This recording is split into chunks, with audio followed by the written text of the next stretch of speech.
Eartha Kitt was born Eartha Mae Kitt, January 17th, 1927, in South Carolina on a cotton plantation. Her mother was believed to be Cherokee and African descent, and her father may have been the owners of the plantation. Okay, the owner's son was raping Eartha Kitt's mother. Well, at that time, Eartha Kitt thought that was her mother until she went to another plantation up north, which is New York. And then Eartha began to believe that a new lady, a new woman who was taking care of her may have in fact been her biological mother. So this young Eartha Kitt did not know who her mother was. Okay, she was a child of rape. Eartha Kitt's mother, okay, she was sent to live with a black man. So her and the black man she was living with had a relationship. And that black man, Eartha Kitt's mother, well, at that time, she thought that was her mother. She was in a relationship with a black male, and he didn't accept Eartha Kitt because she was biracial. She was light. She was light skinned. Okay. And she was mistreated by black people who were darker. They used to beat her, pick on her, and treat her very, very badly. Then she was sent to live with a relative named Aunt Rosa and was the victim of abuse. So everywhere she's been abused. Okay. If she wasn't verbally abused, she was physically abused. After the death of Eartha's mother, Annie Mae, Eartha was sent to live in New York with another relative named Mammy Kitt, who Eartha believes may be in fact her biological mother. So she fell back into the laps of her mother. Now, Eartha was a smart woman. She was not dumb. She spoke four different languages. She spoke German, Dutch, English, French. She began her career in 1945 on a Broadway musical. Then in the early 1950s, she had 6 US top 30 hits, including Under the Bridges of Paris, Just an Old-Fashioned Girl, Where Is My Man, and she also starred as Catwoman in the third and final season of Batman. And when you hear people talk about her and the Catwoman acting role, they always say, well, she had the best purr. And I don't know. Maybe that's just giving her credit. I don't know why they say that. I don't know if that is a compliment. But what's ironic is that when you fast forward to, I believe it was the 1990s where Halle Berry played Catwoman. Now, I do believe when Eartha went to Paris, that's where she blew up. Why? Because she had hits on the UK charts. She started performing with a white male, a Caucasian male by the name of Orson Welles. He did musicals. He dressed up as a clown. He did shows. And it was to be believed that she was having an affair with him. By the looks of these pictures, I would say she was. You don't behave like this and you're just working with a person. This is more than just working. And then he said she was the most exciting woman in the world. Orson Welles told her that. He said, Eartha Kitt, no, when he was asked about Eartha Kitt, he said, Eartha Kitt is the most exciting woman on earth. And when you read between the lines, we know why. He was doing two things that he loved to do. So he felt like he never worked a day in his life. Okay? He was doing music, and might I add, he was doing music with a biracial American who was attractive. Eartha Kitt was far from ugly. Okay, I will say that. Then she came back to America, well, Broadway. Okay, she came back to Broadway where she did the Timbuktu musical. So this is where it gets interesting because now she's performing in front of a pro-black audience, a African audience, a pro-African audience.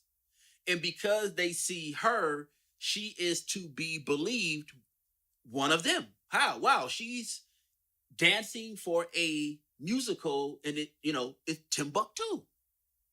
It's Timbuktu. So this woman named Eartha Kitt, she is pro-black. She's dancing for black people, X, Y, and Z. On the flip side, she was in Paris performing and laying up with Orson Welles, okay? Now she's in America heavy. Now she's doing activism. She's working with At Trouble Youth in Watts, California, and Black in Trouble Youth in Washington, D.C. Okay? So now she's helping black people, black youth, at trouble kids. Salute to that. She's invited to the White House. Mrs. Johnson was there. They was having a luncheon. So she goes off about the Vietnam War, which rightfully so. I don't have a problem with that. They were sending innocent Americans out to die. Okay, that was the French War. It had nothing to do with America. Okay, and she's telling the First Lady, hey, you're sending innocent black children out to fight in a war. So this causes a media firestorm. When she gets back to her hotel, she is hearing about it on the radio. And the FBI and CIA called and demanded they find something on her. Okay? Now, this is where it gets thicker than a Snickers. When you ask Eartha her ethnicity, she would say she is American. She's not black. She's not white. She is American. So later on in this video, I am going to discuss and ask the question, why are Black Americans celebrating Eartha Kitt in Black History Month when she did not see herself as a black person? When you look up her ethnicity, it's going to say American. And she said it on tape. It's on camera, okay? Now, she donated to Martin Luther King. When she was doing shows, the money she was making from those shows, she was donating to Dr. Martin Luther King. She did not like the Black Panthers. She said it out of her own mouth. The Black Panthers were for black people, right? So if she didn't like the Black Panthers, obviously she didn't want black people to be together. She wanted you to be integrated. She wanted you to be integrated. Why? Because she donated money to the integrationist, Martin Luther King. Okay, so she was totally against pro-blacks, but pro-blacks claim her. Black women claim her. Now, Eartha Kitt also married a white businessman by the name of John William McDonald, and she had a daughter by him, and the daughter is white. She doesn't look like she has any black in her. And this is a problem, and it shows the hypocrisy in black women.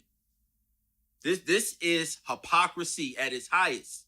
Now, this pro-black, this woman who is recognized in Black History Month, gives birth to a white daughter. A white daughter.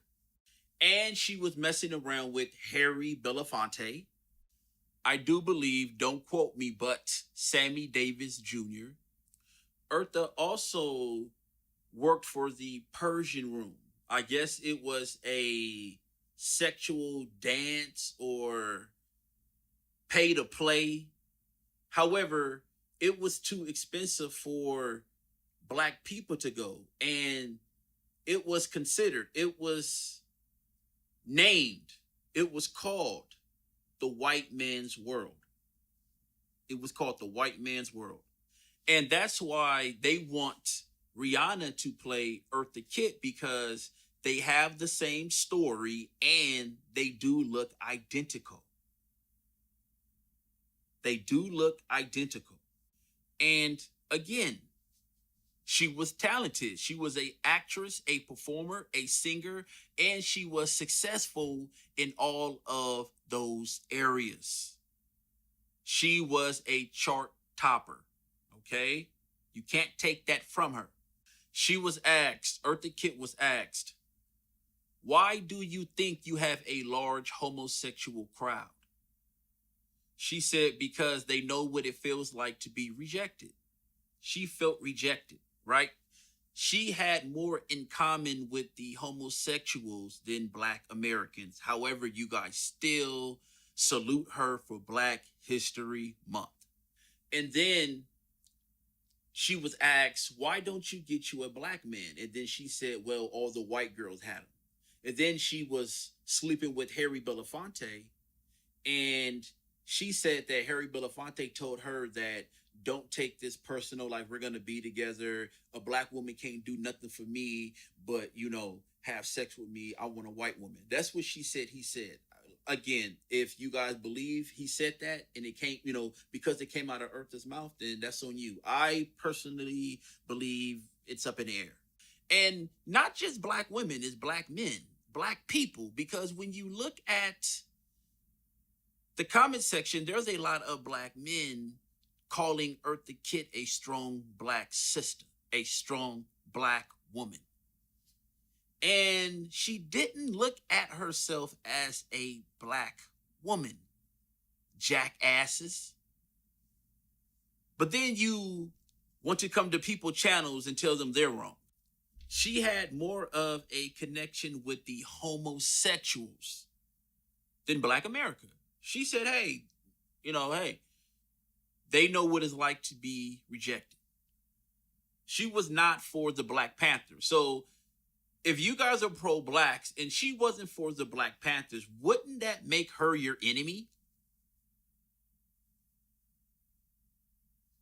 I told you I was going to set the record straight. Diana Ross hid her daughter from the public, hid her daughter Rhonda from the public and from her father until she was 13. Yeah, she has some pictures, very little, but that doesn't take away the fact what she did to that girl's identity at a young age. And instead of you guys saying, you know what, that is right. Hey, man, there was no reason to treat Berry Gordy like that. There was no reason to treat Berry Gordy like that. And then when you do videos like this, everyone becomes an expert all of a sudden. Oh, no, no, this wasn't right. And Eartha Kitt grew up in the Jim Crow era, okay? When she was in New York, there were Jim Crow laws down south.